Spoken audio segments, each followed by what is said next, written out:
नमस्कार, welcome to our channel. आज के वीडियो में हम लोग 2024 के प्रीवियस ईयर क्वेश्चंस का डिस्कशन करेंगे और ये इस साल का मेरा पहला वीडियो है, तो happy new year to all. और उम्मीद करते हैं आप लोग अच्छे होंगे, मज़े में होंगे। तो आज हम लोग लिमिट के प्रॉब्लम का डिस्कशन शुरू करते हैं, ठीक है।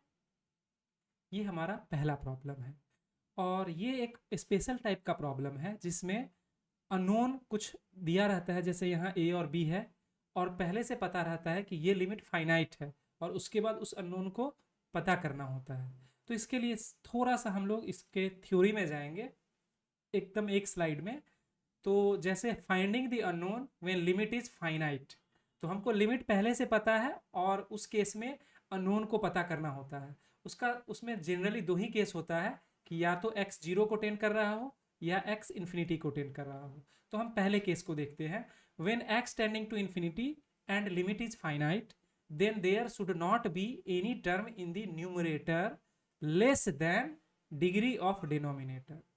तो ये कहने का ये रीज़न है कि अब आप सोच लीजिए कि अगर न्यूमरेटर है और डिनोमिनेटर है, न्यूमरेटर न्यूमरेटर में अगर कोई ऐसा टर्म जिसका डिग्री इससे कम हो, इसका मतलब नीचे में x का टर्म बच जाएगा और जब x टेंडिंग इन्फिनिटी जीरो होगा तो नीचे में जीरो आएगा तो ये इन्फिनिटी हो जाएगा। उस केस में ये फाइनाइट नहीं हो पाएगा और इसीलिए जब भी ऐसा सिचुएशन हो और वो बता रहा है कि लिमिट फाइनाइट है, इसका मतलब यही होगा कि नीचे में जो इस न्यूमरेटर का डिग्री जो होगा डिनोमिनेटर के डिग्री से कम नहीं होना चाहिए। इसका मतलब कि इसके डिग्री से कम डिग्री वाला जो भी टर्म होगा वो सब जीरो होगा।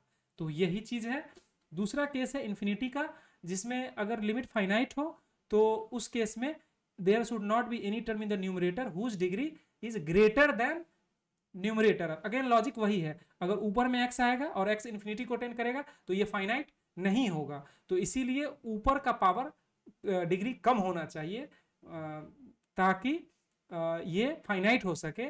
और इसीलिए जो भी ग्रेटर वाला टर्म होगा उसको जीरो से इक्वेट कर देंगे और उससे हमारा अननोन का पता चल जाएगा। तो यहाँ पे हमारा पहला वाला केस है, ठीक है। तो हम अपने प्रॉब्लम पे फिर से वापस चलते हैं। यहाँ पे लिमिट दिया गया है, जीरो को टेंड कर रहा है, तो इसका मतलब कि ये इसमें कोई ऐसा टर्म नहीं होगा जिसका डिग्री न्यूमरेटर में यानी ऊपर में कोई ऐसा टर्म नहीं होगा जिसका डिग्री डिनोमिनेटर के डिग्री से कम हो। अब यहाँ पे tan और ट्रिग्नोमेट्रिक फंक्शन है, तो सबसे पहले हम आपको एक बार इस सारे फंक्शन का एक्सपेंशन को हम रिकॉल कर देते हैं। तो साइन x का होता है x minus x cube upon factorial 3 plus x5 upon factorial 5 minus so on. इसी तरीके से cos x का होता है 1 माइनस एक्स स्क्वायर फैक्टोरियल 2। अच्छा, कुछ लोग जो नए बच्चे होंगे उनको ऐसे फैक्टोरियल में थोड़ा दिक्कत होता होगा, तो फैक्टोरियल ऐसे भी लिख सकते हैं या इसको नए ज़माने में ऐसे लिखते हैं। क्योंकि हमारे ज़माने में ऐसे लिखा जाता था इसलिए हम ऐसे फॉलो करते हैं। तो अगर आपको इससे दिक्कत होती हो तो आप ऐसे कर सकते हैं, मगर इसका मतलब दोनों का वन एंड द सेम है, ठीक है। इसमें करेंगे plus x4 upon factorial 4 minus alternate plus minus होता है, इसको हम इन्फिनिटी तक ये चला जाएगा। सिमिलरली अगर हम tan x का देखें तो tan x में होता है x और प्लस इसमें हो जाएगा x cube upon 3 plus 2 upon 5 x5 plus so on. और last but not the least log 1 plus x का जो होता है वो होता है x minus x cube upon 3 plus x5 upon 5 minus and so on. तो log वाले में फैक्टोरियल नहीं होता है और प्लस वाले केस में अल्टरनेट प्लस माइनस होता है। अगर 1 माइनस log 1 माइनस एक्स होता तो उसमें सारा पॉजिटिव रहता। तो ये हमारा हो गया एक्सपेंशन। अब अगर ये चीज़ पता है और पीछे जो हम थ्योरी बताए वो पता है तो ये प्रॉब्लम बहुत ही आसान है। अब इसको सॉल्व करने वक्त हम इसमें बताएंगे कि इसमें ए बी के बारे में पूछा, हो सकता है ऐसा भी पूछते कि ये एक फाइनाइट नॉन जीरो वैल्यू है, वो फाइनाइट नॉन जीरो वैल्यू क्या है वो भी पूछ सकता है। तो हम लोग दोनों को ही कैलकुलेट कर देंगे ताकि आपको पता चल जाए कि कैसे हो रहा है। तो चलिए हम लोग अपने प्रॉब्लम को और लिमिट को हम लोग ऐसे भी लिख सकते हैं LT या LIM। तो एक बार इसको हम रीराइट कर लेते हैं। 3 minus A sine x minus B cos x minus log 1 plus x. वैसे जो हमारे पुराने बच्चे हैं उनको तो पता होगा, जो नए बच्चे हैं उनके लिए मैं बोल दूं, जैसे लॉग लिखा रहता है तो कैलकुलस में अनटिल स्टेटेड अदरवाइज लॉग का मतलब natural base, log to the base e है। अगर अलजेब्रा में यही चीज रहेगा तो जनरली अलजेब्रा में लॉग टू द बेस 10 समझा जाएगा, जब तक मेंशन ना किया हो। अगर नहीं मेंशन किया है तो आप अज्यूम कर सकते हैं, आप सेफली अज्यूम कर सकते हैं कि ऐसा होगा।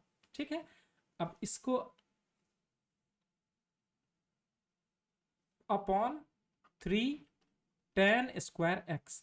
अब हम जो एक्सपेंशन लिखे हैं उसको यहां पे एक बार लिख देंगे, तो 3 माइनस ए और साइन एक्स का हो जाएगा x minus x cube upon factorial 3 plus x 5 upon factorial 5 minus वो ऑन। ठीक है, इसको ब्रैकेट क्लोज कर देते हैं।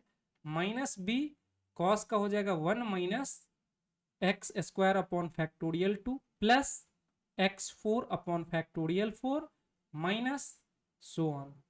इसके बाद माइनस लॉग एक्स का लिख देंगे तो हो जाएगा x minus x cube upon 3 plus x5 upon 5 minus so on. अब ये हो गया न्यूमरेटर का। अब डिनोमिनेटर का लिख देते हैं तो ये हो जाएगा x माइनस, सॉरी इसमें सारा प्लस होता है, x cube upon 3 plus 2 upon 5 और x5 plus so on square. अब देखिए लिमिट हमारा, अब इसको यहां लिखने से ज्यादा अच्छा होगा कि हम लिमिट को यहां लिख दें, लिमिट एक्सटेंडिंग टू 0। ठीक है, अब एक चीज देखिए, ये ये सब सीरीज है और सीरीज में हमारा x का वैल्यू 0 है। तो अगर हम सॉरी x का वैल्यू पावर जितना बढ़ेगा वो वैल्यू उतना छोटा होता जाएगा। तो अगर हम नीचे में देखें तो ये सीरीज है, लेकिन इसका इफेक्टिव अगर हम पावर देखें, अगर इसमें से हम x कॉमन लेंगे तो यहाँ 1 आ जाएगा, और 1 से ये बाकी सारा क्वांटिटी, अगर ये 0 से थोड़ा प्लस क्वांटिटी है तो 0 को अटेंड कर रहा है, इसका मतलब कि इसका स्क्वायर या क्यूब या फिफ्थ पावर बहुत छोटा होता जाएगा। तो 1 के कंपैरिजन में वो नेग्लिजिबल होगा, यानी इसका डिनोमिनेटर का जो इफेक्टिव पावर है वो डिनोमिनेटर इफेक्टिवली 3x स्क्वायर होगा, तो इसका इफेक्टिव जो पावर होगा वो 2 होगा। इसका मतलब न्यूमरेटर में 2 से लेस वाला कोई टर्म नहीं एग्जिस्ट करना चाहिए। तो अभी हम क्या करते हैं कि सारे टर्म को अरेंज कर लेते हैं। इसको ऐसे लिखने का मेरा मोटो यही था कि हम सेम एक जैसे पावर वाले टर्म को अच्छे से लिख पाए। तो हम इसको क्या करेंगे, 3 माइनस, अब यहाँ पे कांस्टेंट वाला टर्म 1 है तो माइनस बी और x माइनस ए एक्स है, और यहाँ पे माइनस एक्स, और माइनस अगर कॉमन ले ले तो 1 a प्लस 1 इंटू एक्स। और इसके बाद ये क्यूब वाला टर्म है, इसको हमको लिखने की आवश्यकता नहीं है, आप चाहे तो इसको यहीं पे छोड़ सकते हैं, लेकिन अगर आप थोड़ा सा ज़्यादा और मेहनत करना चाहते हैं तो आप इसको एक स्टेप और लिख लीजिए। इसके बाद बी वाले टर्म में स्क्वायर वाला टर्म है उसको हम लोग रख लेते हैं, तो स्क्वायर वाले टर्म को हम लोग माइनस और minus plus b upon factorial 3, और ये ऊपर में उधर क्या, ये फैक्टोरियल 2 होगा, सॉरी ये फैक्टोरियल 2 पावर 2 है तो नीचे भी 2 होगा, गलती से लिखा गया वो, एक्स स्क्वायर का टर्म लिखेंगे माइनस बी, और आप इस टर्म को एक टर्म लिख के आप इसको बिना किसी भय और अफसोस के इसको छोड़ सकते हैं। इस वाले में भी क्यूब वाले टर्म को आप एज इट इज रहने दीजिए, एक्स हम पहले से ले चुके हैं तो बाहर में एक माइनस लगा के और minus x cube upon 3 plus so on करके आप छोड़ दीजिए। डिनोमिनेटर में अगर हम देखा जाए तो डिनोमिनेटर में हम सिंपली क्या लिखेंगे, 3x स्क्वायर, और इसके बाद अगर आप लिखना चाहें, x हम कॉमन लिए तो ये स्क्वायर के कारण हो गया 1 plus x square 3 plus 2 upon 5 x4 plus so on, और इसका स्क्वायर। हम इसके बाद इसको कैरी नहीं करेंगे। अब हमारा जो थ्योरी कह रहा है कि डिनोमिनेटर का इफेक्टिव पावर हमारा एक्स स्क्वायर है, यानी कि ये सेकेंड डिग्री का है, तो सेकेंड डिग्री से जो लेस वाला टर्म होगा वो सब 0 होगा। इसका मतलब कि 3 माइनस बी जो होगा वो 0 होगा, b इज इक्वल टू 3 और a plus one is equal to 0 यानी a इज इक्वल टू -1। तो हमसे पूछा क्या जा रहा है, हमसे पूछा जा रहा है 2b माइनस a। तो अगर हम लिखें कि 2b minus a is equal to 2 into 3 minus minus minus one minus minus one, तो ये हो जाएगा 6 प्लस 1 इज इक्वल टू 7। ये हमारा प्रॉब्लम सॉल्व हो गया और एग्जाम पॉइंट ऑफ व्यू से हमारा काम खत्म। लेकिन कोई जरूरी नहीं है कि एग्जाम में यही पूछ सकता है। एग्जाम में ये पूछेगा कि वो लिमिट जो फाइनाइट है उसका वैल्यू क्या है, तो उसके लिए आप पीछे जाना पड़ेगा और हम जो थोड़ा एक्स्ट्रा लिखे हैं वो हमारे एडवांटेज में काम आ जाएगा। अब आप क्या कीजिए, देखिए कि ये ए और बी के उस वैल्यू के लिए ये टर्म तो जीरो हो जाएगा। अब इस लिमिट को अगर हम लिखें और x टेंडिंग जीरो है तो ये सभी जीरो हो जाएगा, ये जीरो हो जाएगा, ये तो इसको अगर हम देखें तो ये कुछ इस तरह से हो जाएगा, पहला टर्म जीरो, दूसरा टर्म जीरो, इसके बाद अगर प्लस माइनस जो लिखना चाहते हैं माइनस भी लिख सकते हैं, कोई दिक्कत नहीं, माइनस, तीसरा टर्म जो है उसको भी आप जीरो कर दीजिए क्योंकि x जीरो को टेंड कर रहा है। इसके बाद यहां पे देखिए ये एक्स स्क्वायर का टर्म है, ये एक्स स्क्वायर का टर्म है, यहां भी एक्स स्क्वायर का टर्म है, एक्स स्क्वायर से एक्स स्क्वायर कैंसिल हो जाएगा तो ऊपर में बचेगा b अपॉन 2, नीचे में बचेगा 3, तो ये बचेगा। इसके बाद ये भी जीरो हो जाएगा और ये टर्म पूरा अंदर का टर्म जीरो और प्लस 1 तो यानी 1 बचेगा। तो हम इसको अगर लिखना चाहें तो ये सिंपली बचेगा b अपॉन 2 और बाकी सारा टर्म जीरो और नीचे में बनेगा 3, एक्स स्क्वायर से एक्स स्क्वायर कैंसिल हो चुका है, 1 प्लस 0 का whole square.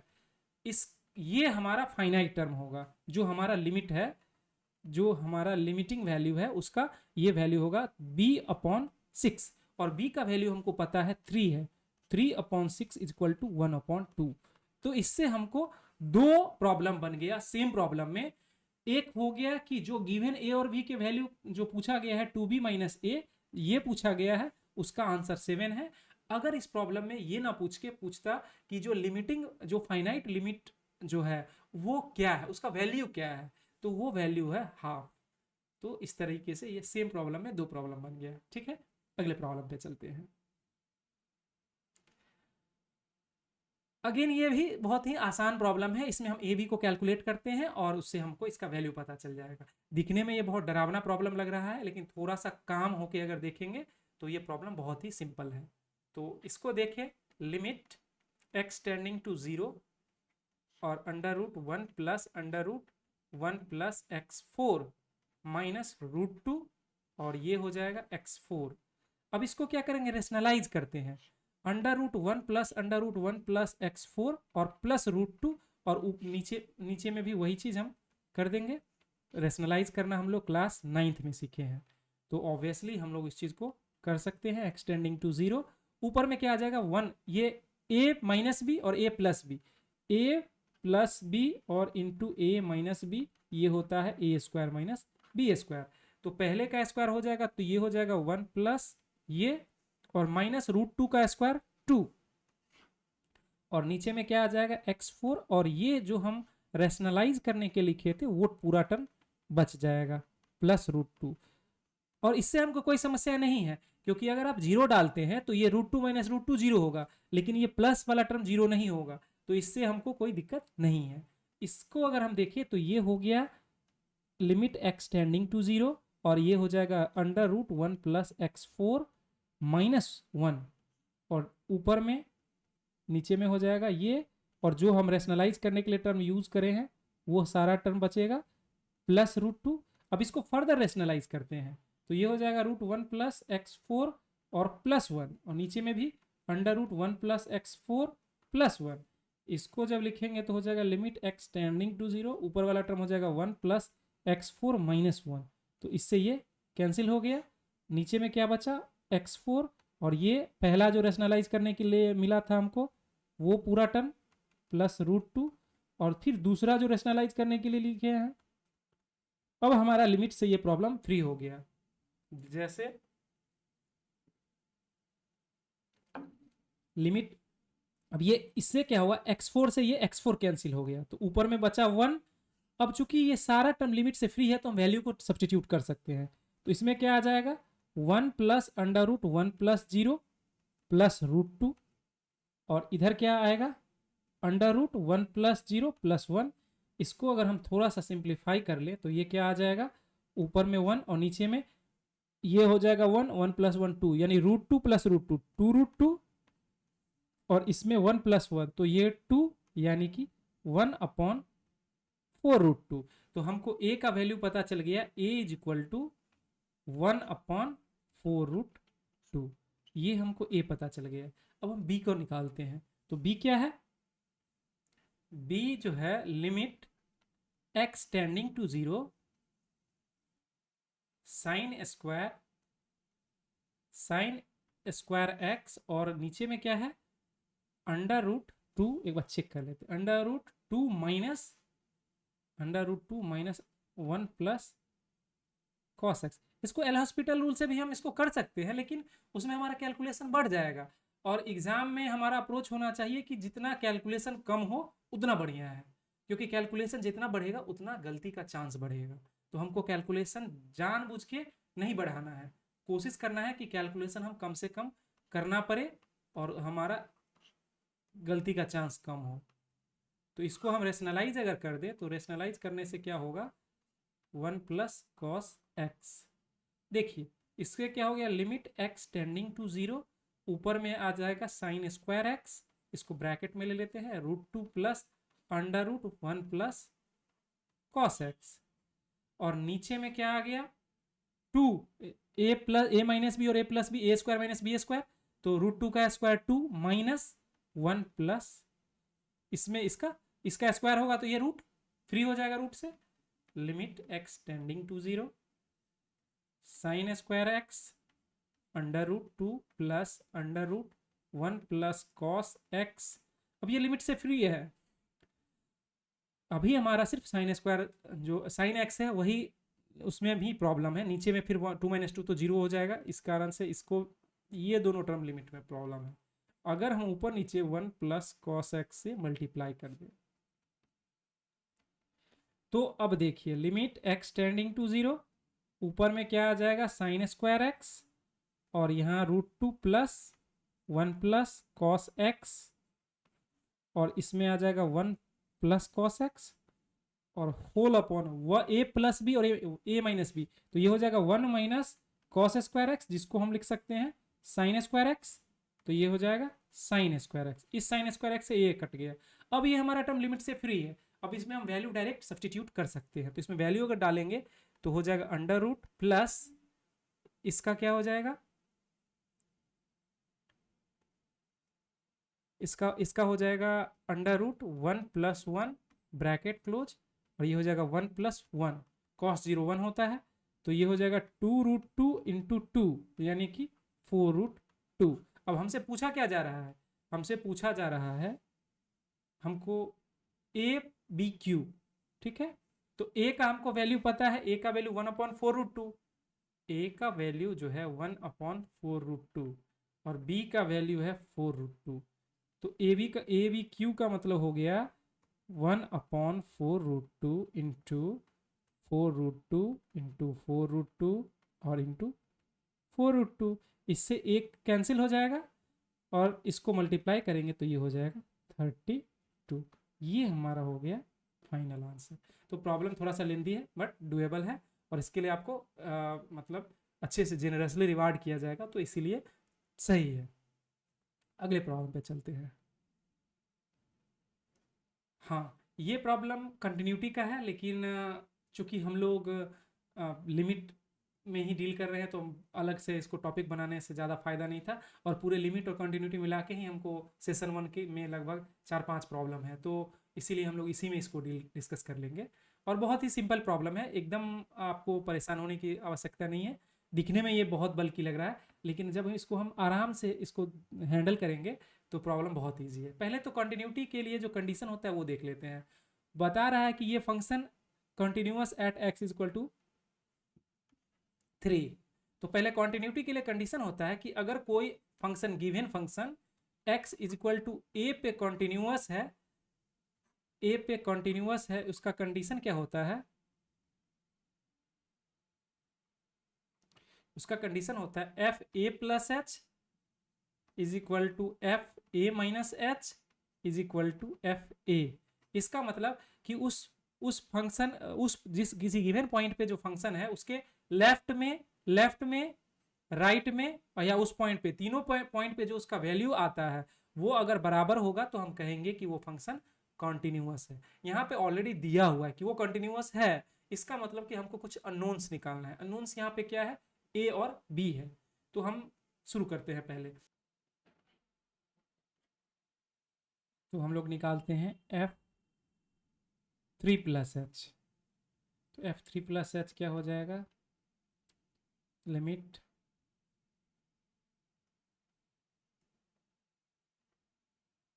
Tending to zero plus कह सकते हैं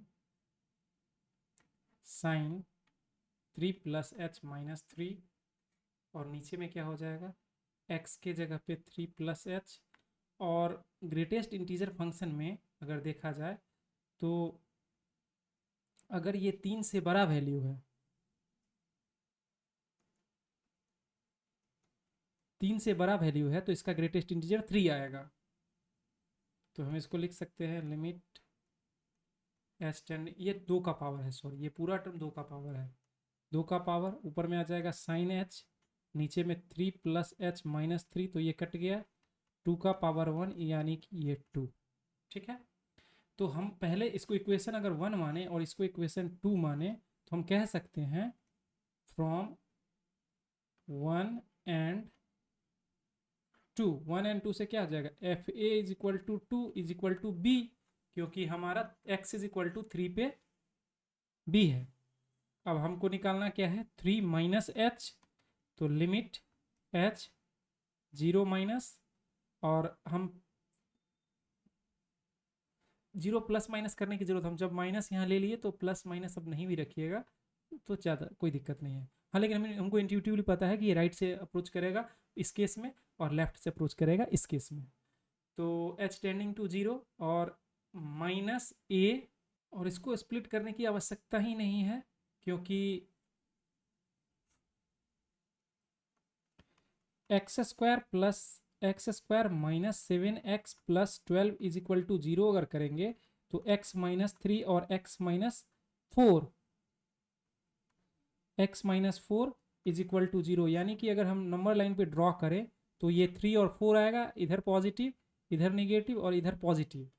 और चूंकि x लेस देन 0 के लिए ही ये डिफाइन किया गया है तो इस एरिया में हमेशा, इस रीजन में हमेशा ये पॉजिटिव होगा, तो मॉड जो होगा वो अपने आप हट जाएगा, और मॉड जैसे ही हटेगा तो ऊपर नीचे जो है वो एक दूसरे को कैंसिल्ड आउट कर देगा। तो हमको सिर्फ ये मिलेगा और ये मिलेगा, और ये is equal to f a, और एफ ए के जगह पे हमारा एफ थ्री है जो कि हमारा वैल्यू निकल चुका है 2। इसका मतलब minus 2 upon a is equal to 2 या minus a is equal to 2b, और b के जगह पे हमको पता है ये है 2, यानी a इज इक्वल टू -4। अब हमसे पूछ क्या रहा है, नंबर ऑफ ऑर्डर्ड पेयर। तो ये बेसिकली पूछ रहा है कि a का कितना वैल्यू होगा और b का कितना वैल्यू होगा, और उसका हम पेयर बनाएंगे जिसके लिए ये हमारा जो फंक्शन है वो कॉन्टिन्यूअस हो। तो हमको a का भी एक वैल्यू आया और b का भी एक ही वैल्यू आया, तो जो ऑर्डर्ड पेयर होगा इसका वो -4, 2, ये हमारा ऑर्डर्ड पेयर हुआ जिसके लिए ये फंक्शन कॉन्टिन्यूअस होगा। ठीक है, अगले प्रॉब्लम पे चलते हैं। हाँ, ये प्रॉब्लम भी अच्छा है और ये भी हमारा उसी तरीके का प्रॉब्लम है, बस इसमें देखना क्या है sorry, l is equal to l बोला गया है। तो इसमें अगर हम देखें, इसमें बस एक चीज का ध्यान रखना है, जो फ्रैक्शनल पार्ट होता है उसका अगर हम मैप देखें तो वो कुछ इस तरह का होता है। मतलब अगर फ्रैक्शनल पार्ट ऑफ एक्स देखें उसका मैप इस तरह का होता है। मतलब अगर 1 वाला लाइन को अगर हम डॉटेड लाइन से दिखा दें तो 1 वाले लाइन से ये हमेशा इसके परपेंडिकुलर है ऐसे करके, और ये ऐसे करके। अब हमको इसका LHL एक्सटेंडिंग टू 0 कहा है और इसका हमको LHL और RHL में रिलेशन पूछ रहा है, तो जीरो के अगर राइट साइड में देखें, x is equal to zero के अगर राइट में देखें तो हमको जो ग्रेटेस्ट इंटीजर फंक्शन है उसका ग्रेटेस्ट इंटीजर ऑफ x है उसमें ये आता है, और RHL में ये आता है। इसका इक्वेशन जो है y is equal to x है, और इसका इक्वेशन अगर हम देखें तो ये हो जाएगा y इज इक्वल टू, ये पॉइंट है हमारा x is equal to zero और y is equal to one, तो y minus one is equal to, slope सबका सेम ही होता है, one into x minus zero, यानी y is equal to x plus, ये लाइन जो है वो है x प्लस वन, तो ये x प्लस वन है, ये है x, y is equal to x. इसका मतलब कि अगर हम LHL की बात करते हैं तो हम इसको लिख सकते हैं limit x tending to zero minus, और सारे चीज़ को हम इसी के अकॉर्डिंग अलाइन कर देंगे। तो अगर हम लेफ्ट x के लेफ्ट ग्रेटेस्ट इंटीजर के लेफ्ट में अगर जाएं तो ये हो जाएगा वन माइनस, और ग्रेटेस्ट इंटीजर लेफ्ट में वन प्लस एक्स हो जाता है, तो ये हो जाएगा वन प्लस एक्स का होल स्क्वायर, और साइन इनवर्स, और राइट हैंड साइड में one minus one plus x, और नीचे में क्या आ जाएगा, ये ग्रेटेस्ट इंटीजर फंक्शन है तो ये भी हो जाएगा वन प्लस एक्स और माइनस वन प्लस एक्स का होल क्यूब, इसको ब्रैकेट में ले लेते हैं। अब इसको हम लोग सिंप्लीफाई करते हैं, limit x tending to zero minus, और ये हो जाएगा cos inverse one minus one minus x square और माइनस टू एक्स, और इसमें भी आ जाएगा sine inverse one minus one, ये तो वन वन से कैंसिल हो जाएगा, ये सिंपली हो जाएगा माइनस एक्स, और ये आ जाएगा नीचे में वन प्लस एक्स, अगर हम कॉमन ले लेते हैं तो वन माइनस, अब फिर से आ जाएगा वन प्लस एक्स का होल स्क्वायर, एक स्टेप हम और लिख लेंगे, इसको अगर आगे लेके चलते हैं, इसको हटा देते हैं, तो क्या हो जाएगा limit x tending to zero minus, और इस वन से ये वन चला गया, ये माइनस है तो हमको पता है कि साइन इनवर्स माइनस एक्स जो होता है वो माइनस साइन इनवर्स एक्स होता है, और कॉस इनवर्स माइनस एक्स जो होता है वो pi minus cos inverse x होता है। तो ये चीज़ हम अभी यूज होगा इसको, तो हम अब इसमें हम देख लेते हैं, तो माइनस को हम अगर हटा ही लें तो कॉस इनवर्स, और ये क्या है टू एक्स प्लस, इसमें माइनस है, इसको बाहर यहाँ रख लेते हैं माइनस एक्स स्क्वायर, और इधर क्या है साइन इनवर्स माइनस एक्स को हम माइनस बाहर कर लेते हैं, और नीचे में क्या आ जाएगा वन प्लस एक्स, और अंदर में क्या आ जाएगा one minus x square minus two x, one से ये वन कैंसिल, एक बार और लिखते हैं x tending to zero minus cos inverse, यहाँ पर बाहर में एक माइनस है, और इसमें माइनस पहले से है two x plus x square sine inverse x, अगर ये x जीरो भी होता है तो कॉस जीरो, इससे कोई दिक्कत नहीं है, हमको दिक्कत किससे है, हमको दिक्कत इस टर्म से, इसमें अगर हम x को निकालते हैं तो इसमें से क्या आ जाएगा माइनस एक और आ जाएगा, इस माइनस से ये माइनस प्लस हुआ, और टू प्लस एक्स और इधर x जीरो को टेंड कर रहा है, तो ये दोनों हमारा, इसको हम एक साथ ले लेंगे, limit x tending to zero minus cos inverse, अंदर में माइनस है two x plus x square, और इसको हम लिख लेते हैं पहले, उसके बाद वन प्लस एक्स, और इधर हो गया टू प्लस एक्स, और limit x tending to minus sine, इसको अलग कुछ लोग सोचेंगे इसको अलग कैसे कर लिए, इसको अलग कर सकते हैं प्रोवाइडेड कि वो किसी इंडिटरमिनेट फॉर्म में नहीं हो, उसका वैल्यू फाइनाइट आता हो, और इसका वैल्यू फाइनाइट आ रहा है, इसीलिए हम इसको अलग किए हैं साइन इनवर्स एक्स। इसको अगर हम सिंप्लीफाई करेंगे तो ये सिंपली वन आ जाएगा, तो अगर नहीं भी अगर समझ में आ रहा तो इसको डिफ्रेंशिएट करेंगे तो वो आ जाएगा वन माइनस एक्स स्क्वायर, और नीचे में तो वन ही आ जाएगा, जब एक्स को जीरो पुट करेंगे तो ये वन यानी कि वन। तो अब हम इसमें सारे में वैल्यू डालते हैं, तो वैल्यू डालेंगे तो कॉस इनवर्स जो है वो होता है pi minus cos zero pi by two, नीचे में क्या आ जाएगा वन इंटू टू, और इसमें क्या आ जाएगा, इसमें आ जाएगा वन, तो ये क्या आ जाएगा पाई बाय फोर, तो ये हमारा पहला टर्म आ गया पाई बाय फोर, ठीक है। और दूसरा टर्म हम अगर हम देखें, इसमें हमको RHL निकालना है, तो अब RHL निकाल लेते हैं। उसको ये होगा, और ये हमारा LHL है, तो इसको हम लिख सकते हैं L।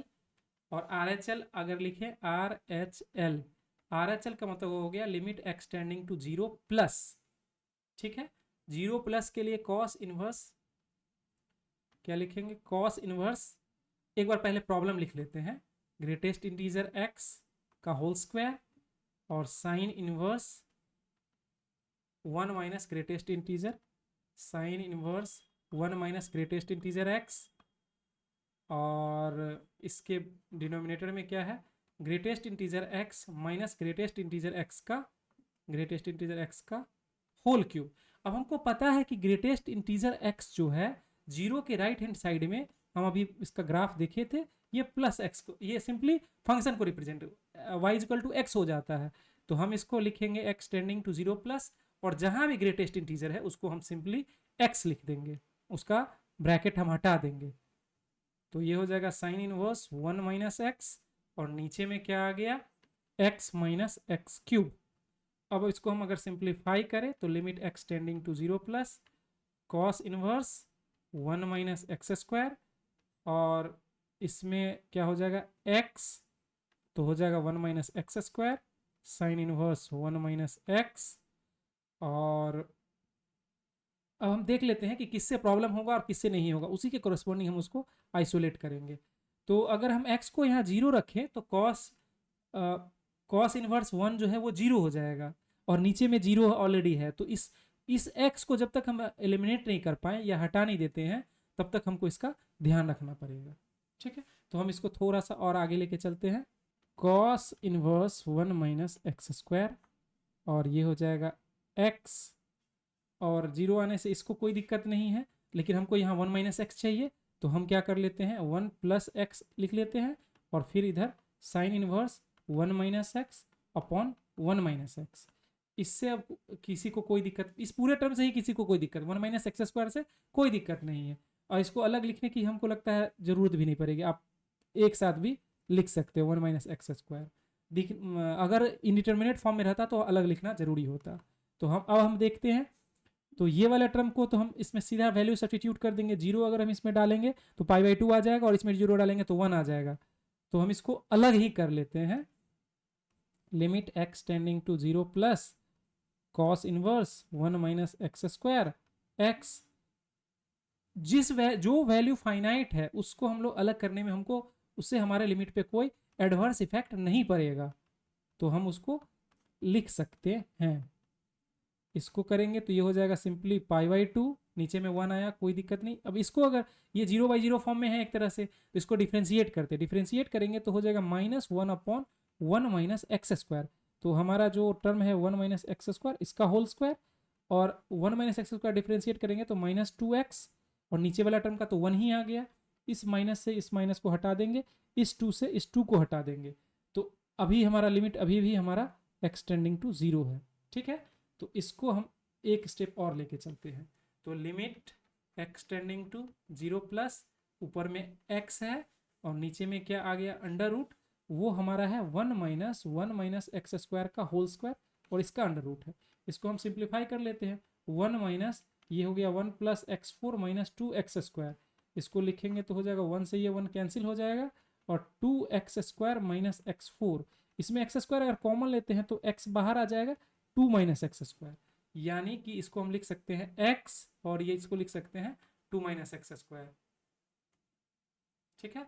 तो इस x से ये कैंसिल हो गया, अब ऊपर में 1 बचा और नीचे में under root 1 minus x square. एक सेकेंड, एक पाई छूट गया, सॉरी, पाई भी पहले से है, तो बाहर में इसको हम पाई रखते हैं, इधर पाई पहले से है, तो और यहाँ पे 2 माइनस एक्स स्क्वायर है, तो ये सिंपली हो जाएगा, जब लिमिट हम डाल ही दिए हैं तो ये हो जाएगा 2 माइनस 0, यानी कि पाई अपॉन रूट 2, और ये हमारा है according to question r, RHL को R लिखा गया। तो अब हमारा प्रॉब्लम क्या था, LHL is equal to pi upon 4, और RHL is equal to pi upon root 2, इसको हम लिख सकते हैं 4L इज इक्वल टू पाई इससे हम लिख सकते हैं root r is equal to pi, इसका मतलब root r is equal to 4L। ये हमारा रिलेशन है और ऑप्शन में भी हमारा ऑप्शन नंबर ए है, यही ऑप्शन है, root 2R is equal to 4L। तो ये हमारा प्रॉब्लम हो गया। अब प्रॉब्लम बहुत कॉम्प्लिकेटेड नहीं है, लेकिन 2-3 चीज़ को जोड़ लिया है। आपको फ्रैक्शनल पार्ट आना चाहिए और आपको लिमिट जो है सॉल्व करने आना चाहिए। ये दोनों चीज़ अगर आ रहा है, ये प्रॉब्लम आराम से, और थोड़ा पेशेंस होना चाहिए, तो तीनों चीज़ है, तो आप इस प्रॉब्लम को आसानी से सॉल्व कर सकते हैं। और मेरा मानना है कि कुछ टॉपिक ऐसा है कैलकुलस में जो जिसके प्रॉब्लम को अगर आप छोड़ रहे हैं तो ये आप अपने साथ बेईमानी कर रहे हैं। आप लिमिट के प्रॉब्लम को नहीं छोड़ सकते, डिफरेंशिएशन की प्रॉब्लम को नहीं छोड़ सकते हैं, इनडिफिनिट इंटीग्रेशन के भी प्रॉब्लम को नहीं छोड़ना चाहिए, लेकिन कभी कभी उसमें कॉम्प्लिकेटेड प्रॉब्लम दे देता है। तो ये सारा टॉपिक, या डिफिनिट इंटीग्रेशन है, एरिया बाउंडेड बाई कर्व है, ये सब प्रॉब्लम आप करके आइए, क्योंकि मैक्सिमम बच्चे करके आएंगे। तो अगर आप ये करके आइएगा तो दूसरा टॉपिक जब आप कीजिएगा तो वो बाकी से आपको डिफ्रेंशिएट कर देगा और वो आपके रिजल्ट में रिफ्लेक्ट होने लगेगा। Thank you for watching this video. अगले वीडियो में हम लोग इसके सेशन 2 का प्रॉब्लम डिस्कशन करेंगे, लिमिट के ही। ठीक है, थैंक यू।